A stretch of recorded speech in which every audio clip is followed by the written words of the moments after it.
Not the G Word podcast.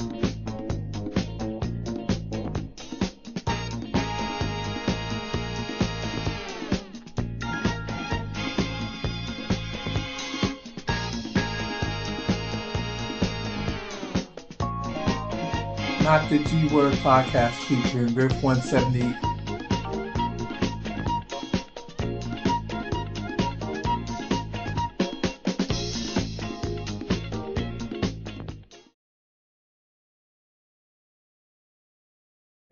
(1971) with two brothers. One was Chris and the other one was Bonanza.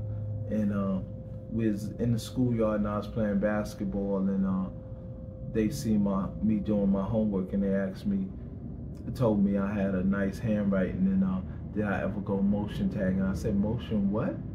And then they said, we could show you better than we could tell you. So I went with them to Jerome Avenue, and we got on the train, and I seen what motion tagging was, and I was like, wow, I could do that. But it took a little while for me to get a nice hand style, because it was like the beginning of me learning how to do this.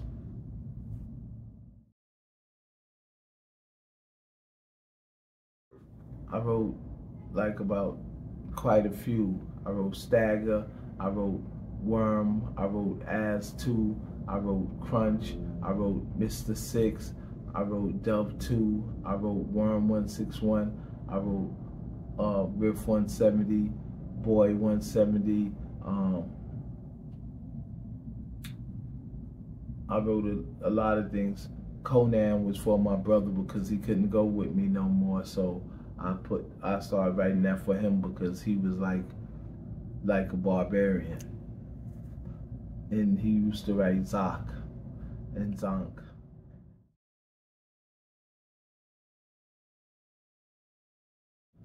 I wrote with Pell, I wrote with FaZe, I wrote with my cousin Creeper 167, and I wrote with Stay High and quite other few guys. Priest 167, because he lived right down the block from me. With Creeper 167, I wrote with a lot of people. It's so many people I wrote with, I can't recall them all.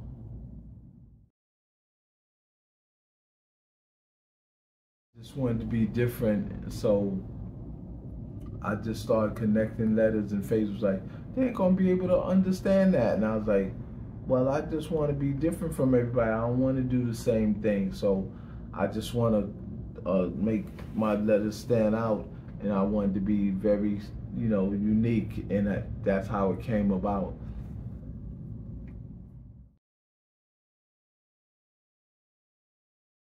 I met FaZe because Bonanza and Chris took me up to Meshulah Parkway to Marty's coffee shop, and that's how I met him. He said those were all the big time guys that used to gather there.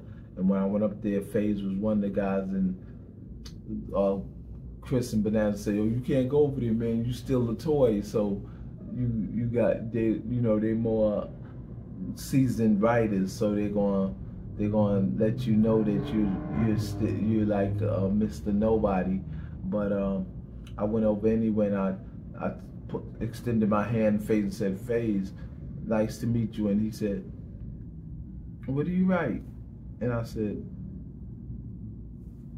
"Riff, R-I-F-F." And he said, "Riff like in playing a musical instrument, or riff like riffing with your mouth, like just going off on somebody?" I said, "No, mine is reading is fundamentally fantastic." And he's like, "Wow, yo, shorty, that's kind of fly." And from then on, we kind of got a good relationship. He told me write it, and I wrote it. He said, "Oh, Riff." I said, "No, Riff." He said, "Oh, those look like S's." I said, "Yeah, but you see that line going through and dropping down to make the 170? That's those are F's." So, and he's like, "Oh, that's unique."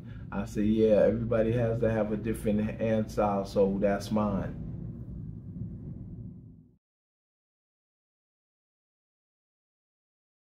because we never used that word. That's a word that was like derogatory to us, because when we wrote, when we was writing our names, so it's a form of writing. So how could you tell us what we do when we do and you don't? That's why I don't like the G word, because it's made up to, as a derogatory statement towards what we were doing.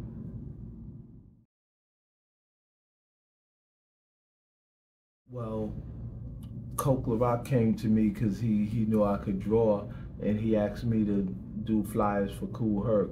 Like, he asked me to draw something for a party, and he would come to me each time he had a different party and asked me to do something, and I'd do it to the best of my ability. And a lot of people liked the flyers I was coming up with because of my art skills and what I was putting together, because I would always do like a profile face of him and her, or back to back, like they were standing, back to back in the picture, my interpretation of them. So, and a lot of people started loving the flyers, and they started going to the parties, and that's what I was very fond of, that people would like come to me and say, yo, them flyers is fly. And that's how I became engulfed in doing the flyers. I wasn't like, I didn't go out there just to be noticed. I just went out there because they wanted me to do them, because I was talented.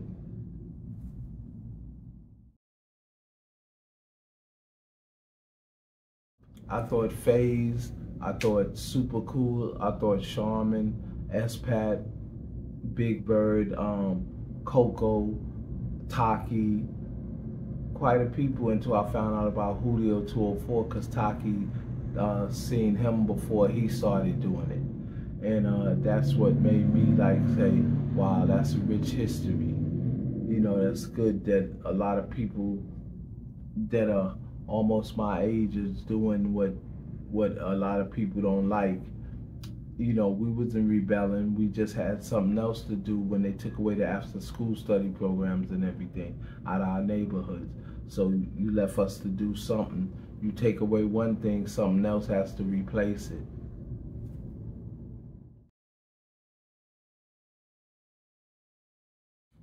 He had passed away, and his brother had came and got me in the schoolyard. I was playing basketball, and he said, yo, I want to do something for my brother. So since he really liked my style, that's why he came and got me.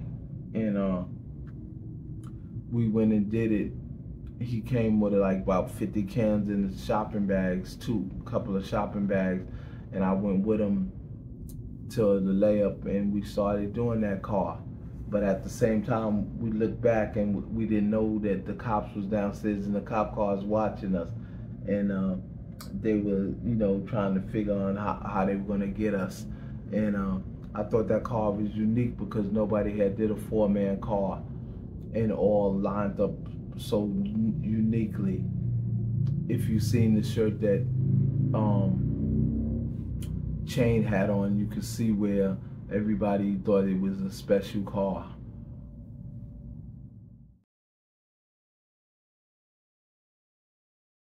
I love playing ball, so I did that, So, I was a hell of an athlete. I played basketball, I played football, I ran track. So I was more into things, and that's why I was going to the after school study programs, to the gym and playing and doing artwork and doing homework. So that was a place where you relaxed yourself and got really serious on what you had to do with life.